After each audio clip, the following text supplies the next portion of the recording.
Le voyage en France de Tenzin Gyatso, 14e Dalai Lama, aura attiré des milliers de fidèles et fait couler beaucoup d'encre. Adulé ou contesté, à 73 ans, ce prix Nobel de la paix, qui aime à se décrire comme un simple moine bouddhiste, exerce une fascination planétaire. Lors de son passage à Nantes, le Dalai Lama a livré quelques-unes de ses conceptions du monde et de la vie au micro d'Euronews. Avant de repartir en Inde, sa terre d'exil depuis 50 ans, il nous donne en guise d'introduction quelques-unes des clés de son succès. Le Tibet est un endroit mystérieux. Quiconque vient de cette terre est une curiosité. Et puis c'est peut-être aussi parce qu'il y a beaucoup de publications, d'informations, que de plus en plus de gens s'intéressent à certaines de mes idées.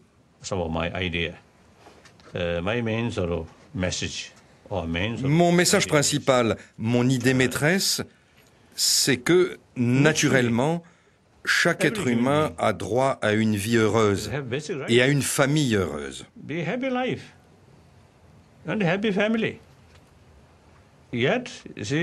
Mais en général, pour y parvenir, nous nous attachons simplement à l'argent, à la valeur matérielle.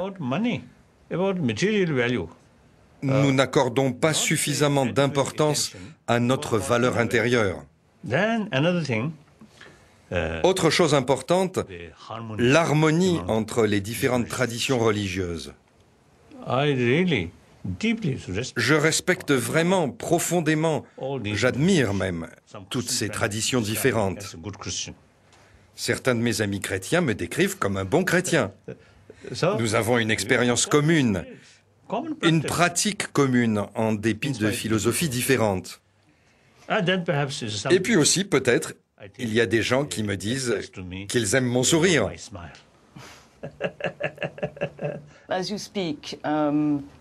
Les Jeux Olympiques se terminent et les nations sont en train de célébrer leurs champions. Pendant ce temps, vous dites que le Tibet continue de subir une nouvelle révolution culturelle. Alors, quelle est la situation en ce moment même au Tibet?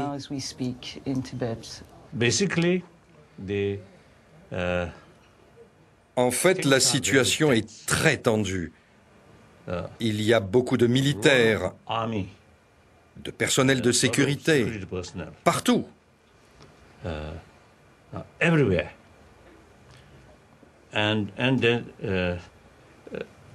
Et, à en croire certaines informations, dans chaque région où se trouve une communauté tibétaine importante, les autorités concernées commencent à faire construire des casernes militaires. Cela veut dire que dorénavant, la présence militaire sera permanente. Et cela indique que la politique agressive va se poursuivre.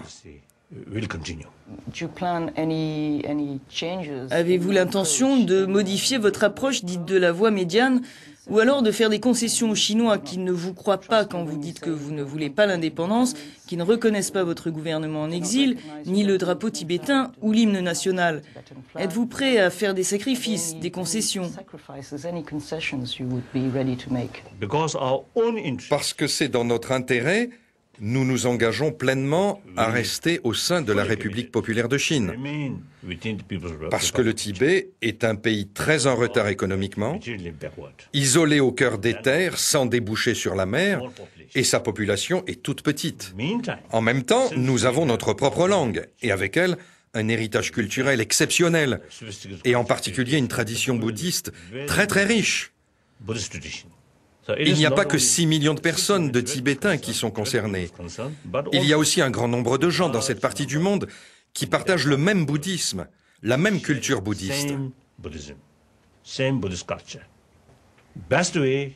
La meilleure façon de préserver cette culture, et aussi de préserver l'environnement au maximum, c'est de faire en sorte que, à part les affaires étrangères et la défense, tout le reste, l'éducation, l'économie et bien sûr les affaires religieuses, que tout cela donc soit géré par les Tibétains eux-mêmes. C'est donc l'autonomie. En fait, la constitution chinoise garantit déjà un statut d'autonomie aux Tibétains. Et aussi, conformément au livre blanc chinois sur les droits des minorités, sur le papier, les points mentionnés sont très bien. Mais ils ne sont pas appliqués.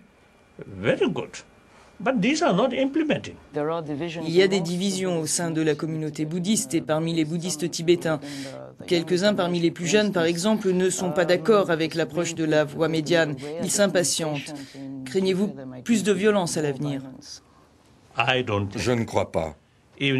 Même l'organisation de jeunesse, l'Organisation pour la jeunesse tibétaine, adhère pleinement au principe de non-violence.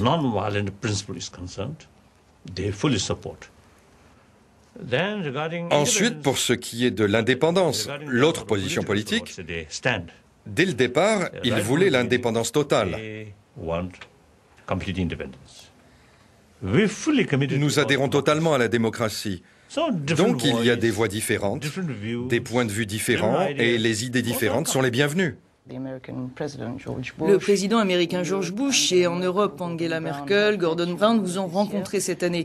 Vous ne rencontrez pas cette fois-ci le président Sarkozy, qui dirige aussi le Conseil européen, mais vous rencontrez le ministre Bernard Kouchner et Carla Bruni-Sarkozy. Alors est-ce que les personnalités du show business sont plus utiles à la cause tibétaine que les dirigeants politiques? Pour la publicité, peut-être. Mais bien sûr, le gouvernement français, le président et aussi le ministre des Affaires étrangères, dès le début, immédiatement après la crise du 10 mars, ont exprimé publiquement leur inquiétude. Qu'attendez-vous de plus des dirigeants de ce monde? La Chine est le pays le plus peuplé et une nation très importante. Donc, établir de bonnes relations avec cette nation est très, très important.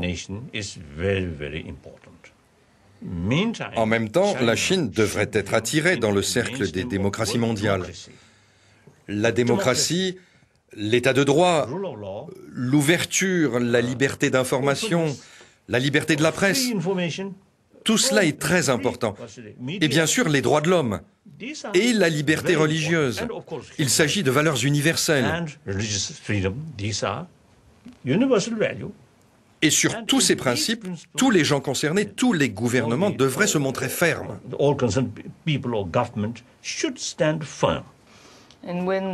Et quand les dirigeants politiques, tels que le président français, assistent à la cérémonie d'ouverture des Jeux Olympiques, vendent des réacteurs nucléaires à la Chine et ne vous rencontrent pas, à votre avis, ça aide la démocratie?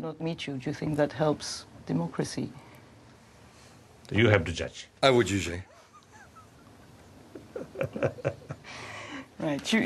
Vous avez suggéré dans vos audiences cette semaine que peut-être le quartier général de l'Union européenne devrait déménager en Pologne, ou que la Russie devrait adhérer à l'OTAN, et le siège de l'OTAN être déplacé à Moscou. Vous avez un problème avec Bruxelles? Non, non, non, non. Je fais partie des admirateurs de l'Union européenne. Je suis toujours en train de faire ses louanges. Ce que je veux dire, c'est que l'esprit de l'Union européenne doit s'étendre. Et à l'heure actuelle, malheureusement, bien que l'Union soviétique ait changé, il semble que dans la Fédération de Russie, la façon de penser de la vieille garde, toutes sortes de tendances et d'habitudes d'autrefois sont de retour.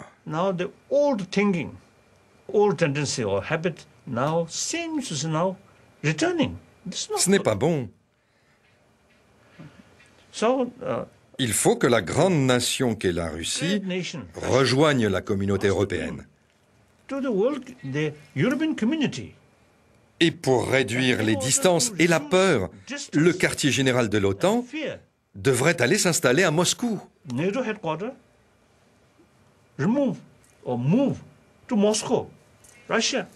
Et la Russie devrait être accueillie parmi les États membres.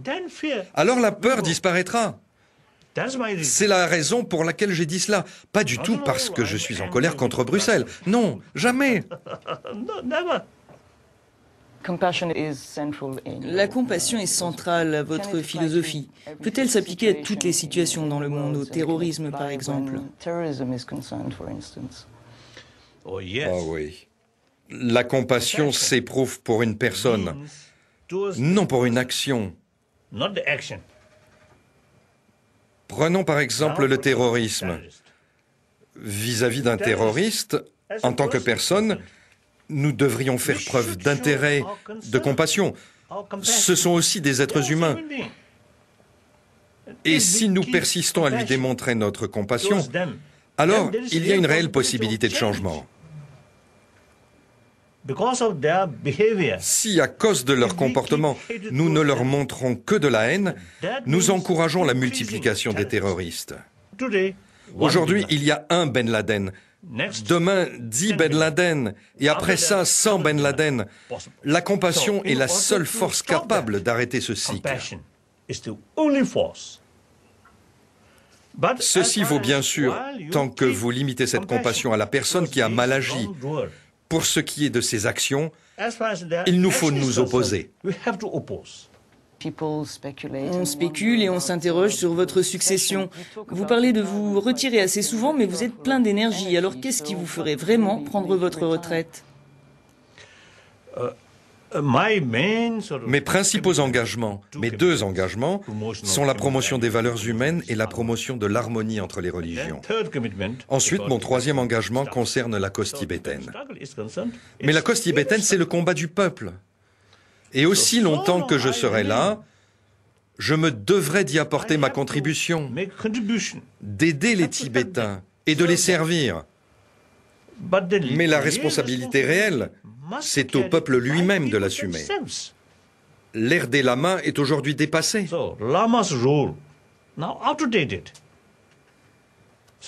Si un jour le peuple tibétain a le sentiment que cette institution n'est plus pertinente, très bien. Si cela arrive, alors l'institution du Dalai Lama disparaîtra.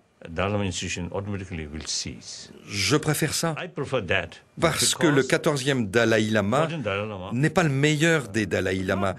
Mais bien sûr, il n'est pas non plus le pire. Il est très populaire. Donc si, à ce stade, l'institution qu'est le Dalai Lama disparaît, elle disparaîtra avec grâce. C'est bien mieux comme ça. Une autre réincarnation risquerait d'être une disgrâce. Ce serait la pire des choses. Your Holiness, thank you very much for receiving Euronews. Thank you.